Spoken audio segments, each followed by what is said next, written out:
Muy buenas tardes, bienvenidos a esta cápsula económica en la que analizaremos los resultados del PMI correspondientes al mes de septiembre. El contenido de la presentación, de la corta presentación que hacemos hoy es el siguiente. En primer lugar, vamos a ir sobre las expectativas de crecimiento para la economía de los Estados Unidos en el tercer trimestre de este año. En segundo lugar, vamos a analizar algunas de las hipótesis que permiten establecer el crecimiento de esa economía, una de ellas siendo el tema del gasto militar, y en general vamos a hablar de cómo ha venido desempeñándose el gasto militar en el mundo. En tercer lugar, analizaremos el comportamiento de algunos indicadores que reflejan la demanda en Colombia. En cuarto lugar, analizaremos qué está pasando con el dólar a través de las monetizaciones que ha hecho el gobierno nacional en el marco del programa de reestructuración de la deuda que viene adelantando. Y por último, vamos a hablar sobre la decisión del Banco de la República de dejar inalterada su tasa de intervención en la última reunión que tuvieron. Bien, pasemos entonces al tema de crecimiento en los Estados Unidos. La próxima diapositiva.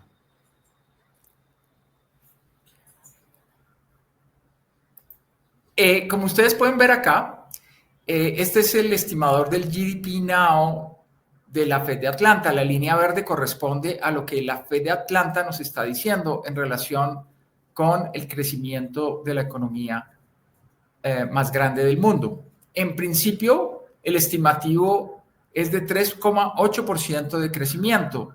Este estimativo es bastante más alto que el que tienen los analistas. Como ustedes pueden ver en la línea azul, un poco más abajo, ese estimativo está ligeramente superior al 1,3%. En términos generales, debemos creerle bastante al GDP Now. Es un indicador bastante potente y ha demostrado históricamente ser un buen predictor de la actividad económica en los Estados Unidos.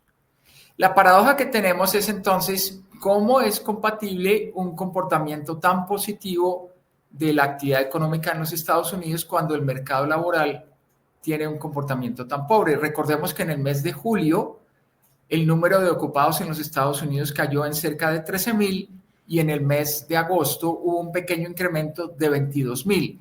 Pero estas cifras fueron bastante inferiores a las esperadas por el mercado y no parecerían ser tan consistentes con un crecimiento tan sólido en la economía. Bueno, se han adelantado varias hipótesis sobre lo que puede estar sucediendo. Una es que el desarrollo de la inteligencia artificial ha permitido un gran aumento en la productividad del trabajo y eso permite aumentar la producción con muy poca generación de empleo o con incluso recortes de empleo. Y sin duda, esa es una explicación plausible que los analistas están discutiendo en este momento. Pero hay otros indicadores que permiten suponer que la situación tampoco era muy buena. Fíjense el indicador de confianza. Este es un indicador compuesto entre la Universidad de Michigan y el indicador de confianza del Conference Board. Tampoco este indicador es consistente con un buen desempeño de la economía de los Estados Unidos. Seguimos entonces con la duda de, fuera de la inteligencia artificial, ¿qué otros factores pueden estar incidiendo en el crecimiento? Bueno, esta gráfica es bastante interesante, proviene de un reporte de Harvard Analytics, donde ustedes pueden ver cómo los gastos militares en el mundo han venido creciendo, especialmente en el último año, en una forma considerable. Esto, de alguna manera, está relacionado con la idea de que los países europeos, especialmente, deben incrementar sus gastos militares. Con toda seguridad, a raíz de los cambios en la política de los Estados Unidos en 2025, tendremos una barra aún mayor que la que ustedes pueden observar acá para el 2024. Recordemos que en términos generales, la OTAN tiene la meta de aumentar el gasto militar del nivel actual, que es cercano al 2,7% del PIB, a un indicador del 5% del PIB para el año 2034. Y eso significa un empuje bastante sólido a las economías por la vía precisamente de este gasto militar. Entonces, por ahora podríamos establecer dos hipótesis, una relacionada con la inteligencia artificial y la otra relacionada con el gasto militar, que permiten estar viendo alguna aceleración en el crecimiento de los Estados Unidos y probablemente de otras economías europeas en los próximos meses. Bien, vamos ahora al resultado del PMI manufacturero para Colombia. Para el mes de septiembre, el indicador bajó ligeramente del 55.3 al 52. Recordemos que de todos modos, el indicador está en el rango de crecimiento del sector manufacturero. Es decir, lo que vimos en el mes de septiembre fue una moderada desaceleración del crecimiento industrial que para nada debe generar mayor preocupación. Los tres componentes principales del indicador, que son el nivel de pedidos, el de producción y empleo, siguen por encima de 50, lo que sugiere que esas tres variables continúan en expansión. Bien, otros indicadores de la demanda en Colombia son bastante positivos. Miremos, por ejemplo, las ventas de vehículos para el mes de septiembre. En ese mes se vendieron 23.457 vehículos, lo que representa un crecimiento del 38.6% frente a la misma cifra que teníamos el año anterior. Entonces, efectivamente, indicadores como este de ventas de vehículos son bastante positivos en términos de lo que está sucediendo con la demanda en Colombia. El otro indicador muy positivo que hemos visto recientemente es el tema de la tasa de desempleo, especialmente la tasa de desempleo a nivel de las principales 13 ciudades y áreas metropolitanas del país, que llegó a un 8% con cifras desestacionalizadas, siendo esta la menor tasa de desempleo en varias décadas. La situación es un poco distinta para la tasa de desempleo a nivel nacional, que es la línea roja que ustedes observan en este gráfico. La explicación o la diferencia entre las dos líneas está relacionada con lo que sucede en el sector agropecuario, donde efectivamente ya con datos del PIB al segundo trimestre del año habíamos observado una desaceleración importante en el crecimiento del sector agropecuario. Muy probablemente estas cifras ratifican la circunstancia de que el sector agropecuario sigue con una moderada desaceleración en el tercer trimestre de este año.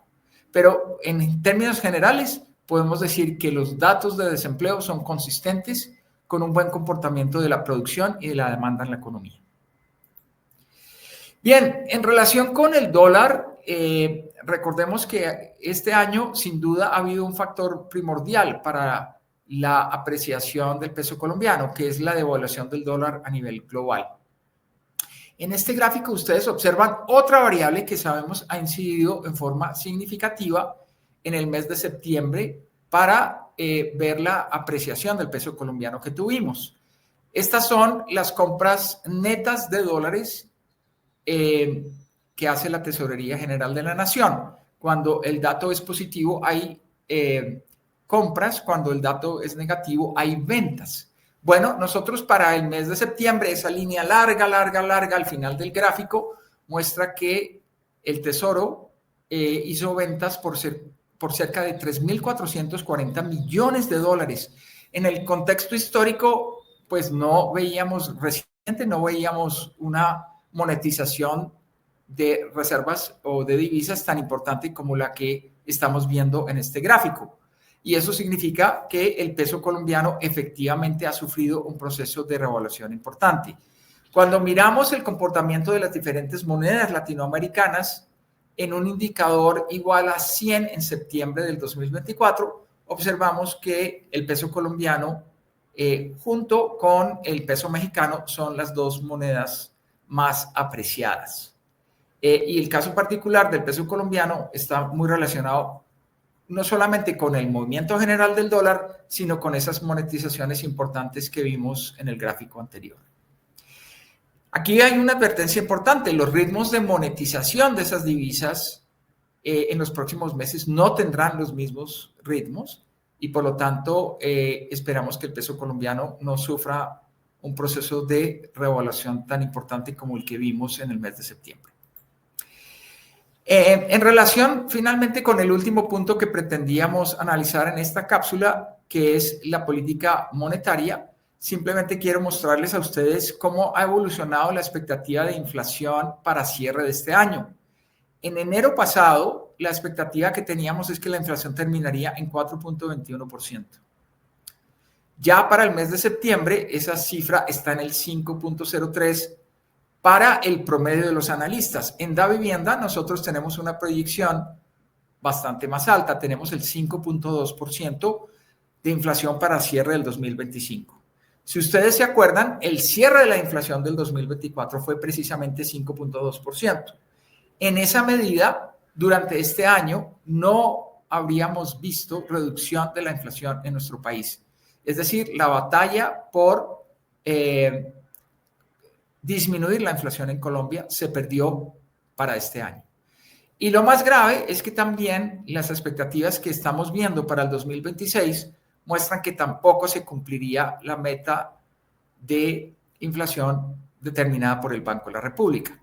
Si llegara a ocurrir esa situación, por sexto año consecutivo, el Banco de la República estaría incumpliendo la meta de inflación. Obviamente, teniendo una actividad económica y una demanda que están creciendo bien, pues mientras que tenemos una inflación que es mucho más difícil de controlar, creemos que el Banco de la República ha hecho bien, no disminuyendo su tasa de intervención en las últimas sesiones. Y nuestra expectativa es que esa tasa de interés no se disminuya en lo que resta de este año. Bien, en conclusiones, simplemente podríamos decir que aunque algunas cifras de empleo y de confianza del consumidor en los Estados Unidos no son consistentes con una recuperación importante de esa economía, las cifras del GDP Now sugieren que podría haber crecido el PIB de los Estados Unidos en el tercer trimestre un 3,8%. Además, es muy probable que la brecha que tenemos entre el crecimiento en el empleo y el crecimiento en la producción esté explicada por fenómenos como la aplicación de inteligencia artificial, que aumenta la productividad del trabajo en las empresas sin que haya aumentos en el número de trabajadores, pero también hemos visto que los gastos militares podrían estar también relacionados con lo que está ocurriendo y va a ocurrir en materia de dinamismo de inversión militar en los próximos meses y años en los países occidentales. En relación con la tasa de cambio, mencionamos que ha habido una apreciación importante, fruto del fenómeno que ha beneficiado a las monedas de muchos países emergentes, que es la devaluación del dólar a nivel global, pero tenemos una cifra bastante importante en términos de monetizaciones de la Dirección del Tesoro por 3.440 millones de dólares que han ayudado a que la apreciación del peso colombiano sea mayor. Y advertimos que ese ritmo de ventas de la tesorería, pues es imposible que se mantenga hacia futuro. Y por último, encontramos bastante sensata la explicación de que el Banco de la República no haya disminuido la semana pasada su tasa de intervención en atención precisamente a que la inflación para este año sería alta y la inflación para el 2026 podría disminuir algo, pero continuaría por encima del rango meta que esperamos fije el Banco de la República. Bien, con esto terminamos. Los espero el próximo mes con un resumen de las principales noticias relativas a la actividad económica en el mundo y en Colombia. Muchas gracias por su atención.